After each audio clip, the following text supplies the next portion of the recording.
Hello everyone and welcome back to Dr. Debt Free. My name is Jess and in today's video we are doing an April budget with me. And for the video we're going to be using my Budget by Paycheck by the Budget Mom workbook. You guys know I love this thing. It's my favorite thing to keep my finances organized, and I really like to see the month to month stats and comparisons. So that is why I use this budget book. Now for the month of April, my pay structure is changing a little bit at work. So I'm going to be paid based off of money that is collected from patients and insurance companies instead of just what is billed in the system. So I'm expecting this first pay to be a little bit less than normal. So the overall pay for the month will be a little bit lower than normal as well, but that's okay. We're gonna do a little budget, and if I end up earning more income than expected, then that's great too. And I'll definitely find a good spot for that extra income. But I will be creating April's budget based off of a monthly income of $6,300, which is about $1,000 less than what I made in March. So starting out my budgeting, we're going to start with groceries, which I know everyone is feeling the burn of inflation. My partner and I have just started a little bit of I don't want to call it a diet, but it is a health change. We're being a little bit more health conscious about what we're eating. So not really spending money on anything that is in boxes or processed, or at least very minimally. So for the month of April, I've budgeted $300. And this is to buy all that food. And I'm hoping if I get anywhere close to this limit, I'll actually have points that I can use with my either PC Optimum points or AO Miles card as well. The next category is gas, which I know my Canadian and American friends are also feeling the burn on. We drive half an hour to and from work 6 days a week. And so for the month of April, I've budgeted $200. I know I have some gas gift cards stashed away somewhere in my purse. Just got to go through and look for them. Let me know in the comment section down below if you're a crazy gift card lady too. I think I have about 50 different gift cards and points cards in my wallet. So things tend to get lost a little bit easy. So I'll go through that. Hopefully we can keep this gas number down once I find those cards. Eating out, this is something I'm budgeting $100 for the month of April. Pet, we have a 1-year-old bull mastiff dog who is about 140 pounds. He's a big boy, eats a lot. And so for the month of April, we've budgeted $150 for his food and any toys that he may need. For OSAP, this is my Canadian government student loans, and right now I'm only paying the minimum payment for this. So right now that really only adds up to be $199.97 per month, which is enough. And I'm excited because this whole amount goes straight to the principal. So I'm still seeing this OSAP debt go down. LOC is my professional line of credit that I used to pay for my chiropractic degree a few years ago. And it is the big debt that I have set as my goal for 2022. So for this month, I have set a goal of $1,000. Any more money that I happen to make in extra income will be split between this line of credit debt as well as my tax savings. Car debt, this is my third debt that I am slowly but surely working on right now. It's also at 0% interest because my dad bought out my car loan. So I'm paying him a standard minimum payment, which we've agreed on $428.03 each month. So all of that money is also going to the principal, thankfully. TFSA, This is my tax-free savings account. I have this set up as automatic bi-weekly payments that come out and are transferred into my mutual funds account that I have with one of my financial advisors. So because of where it falls in the month of April, there are just 2 payments coming out. So that's a total of $100 for the month of April.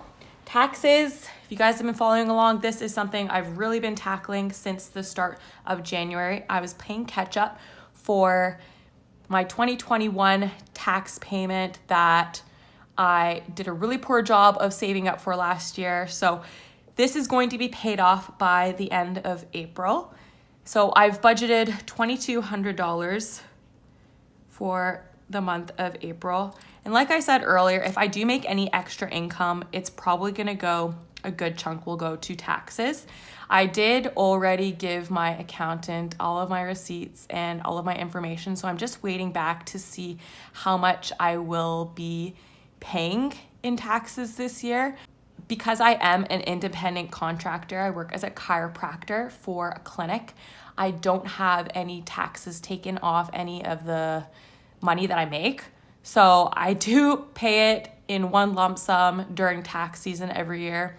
This is something I've really struggled with since I've become a chiropractor. I was definitely used to my employer taking a certain percentage off of each paycheck, and I've definitely found it hard to have that big chunk of cash set aside. So I've been debating as to whether I want to do like quarterly estimated tax payments or not. So stay tuned. We might change that up just depending on how this season goes. But my goal is to put over $2,000 towards the tax account this month.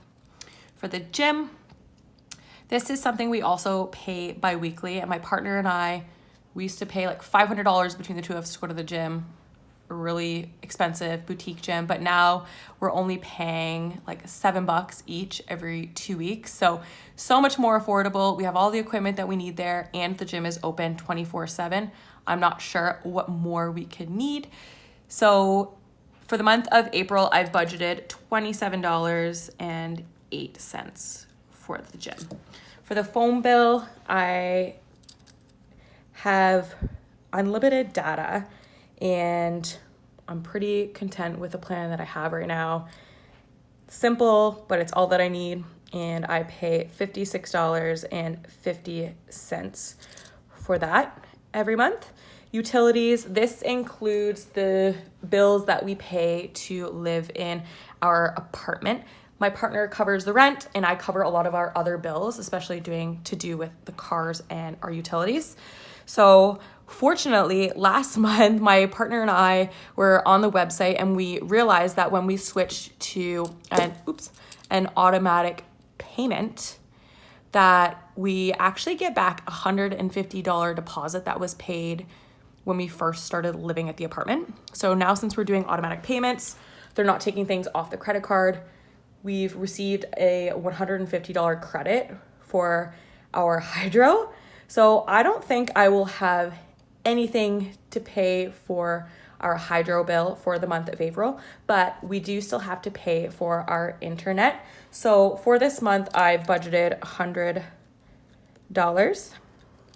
For car insurance, this will be my second payment that we made with our new car insurance company, and this is to cover my insurance, my partner's insurance, as well as our rental insurance for our apartment. So for the month of April, I have budgeted $195. Manulife, this consists of my life insurance, critical illness insurance, and disability insurance. And this is something that's changed a little bit in amounts over the last couple of months because I've updated what I earn income-wise for my disability insurance, and I also requested more coverage for life insurance, just in case anything were to ever happen to me. I don't want my family members, I don't want my partner to have to stress over anything. So I have budgeted $250. For license fees, these are the ones that I pay monthly. I also have annual ones that I pay midway through the year and at the end of the year. This is staying the same at $208.31. CE, this is continuing education. This ends up being a business expense that I can write off during tax season. So this is definitely one of my more favorite categories. And it's basically courses that I take throughout the year that either help me become a better chiropractor or a better therapist. So for the month of April, I've actually upgraded one of the memberships that I'm a part of. So I've budgeted $100 for continuing education in the month of April. For Costco and pharmacy, I have budgeted $100. For personal, I've budgeted $210.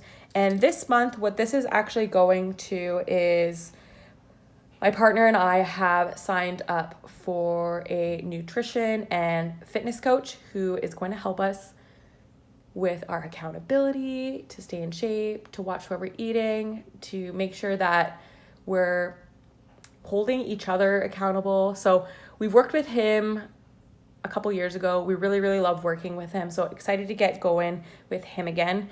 Honestly, with the type of career that I have, I tend to move large men around and try to adjust large men in clinic all the time. So it's very, very important that I stay healthy so that I'm not hurting myself while trying to do my job, and so that I can do that for a really long time. So for me, this $210 extra is totally worth it. Apple and Amazon, I've budgeted $100 this month. Credit card payments, nothing. Fees and interest, I've budgeted $20 just to be safe. Just stay tuned to see March's debacle. I was unfortunately charged a little bit more this month than I would have liked to have been, just due to my disorganization, unfortunately. Other, I have budgeted $105.11.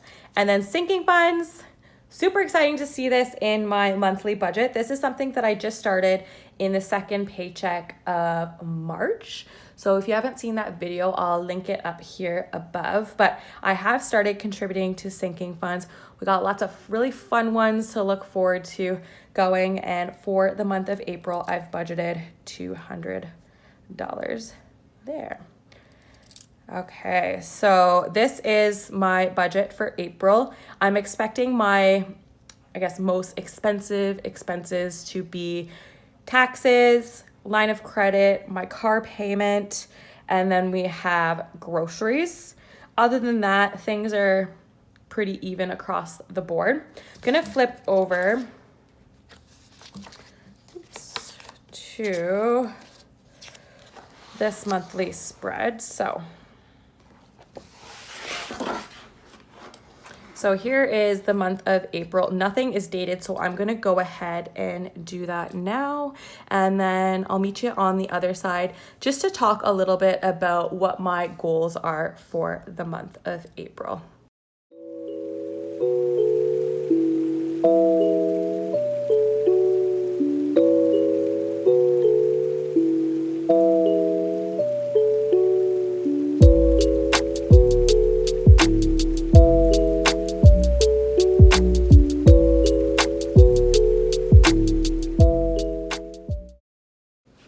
Okay, so I've just finished labeling all the numbers for April. Now, there are 2 pay days for this month. The first is on April 1st, and the next is April 16th. And so my goals for the month of April are, number 1,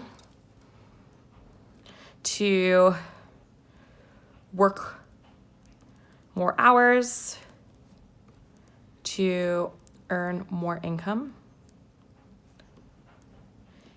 Now, just because I work more hours doesn't necessarily I'll earn more income, because I'm not paid hourly. I'm paid per patient that I see and per treatment that I do. So my goal is just to have more availability for patients to book in, so that there's a higher chance that I'll have more treatments in there. And my second goal is to stick to my budget when it comes to eating out and groceries. I don't know about you guys, but food is one of those things that I just overspend in, whether it's going out to restaurants, stopping in to pick up takeout on the way home, or overspending at the grocery store. It is just that category that gets me every time. And so we've made a couple changes to try to improve the amount that we spend on groceries. You know, we go once a week now, which has really limited those craving stops that we make after work. And we've also limited a lot of our eating out, but let's see how close we can get to hitting this goal for the month of April. Okay, so for the month of April, once I have this first payday, I'm going to go through and do a paycheck tracker and a paycheck breakdown for what I want to budget for that paycheck. And then I'll do a cash envelope stuffing and sinking fund stuffing based off of that paycheck as well. So on the first, you're going to probably have that video released, honestly, where I talk about a budget breakdown for that first paycheck of April. And then at the end of those 2 weeks, I'm going to go over and see what I actually spent in those categories and in those cash envelopes, maybe do a little bit of an unstuffing, and then set up the next cash envelope system for the second paycheck of April. So this will be filled out by the end of the month with all of my expenditures, and we'll do a fun budget recap then, just to see how we did with our budget and where we can improve in future budgets. All right, so if you have made it this far and you're interested in checking out my March budget, I'll link that right up here. Thank you for watching today's video, and I will see you in the next.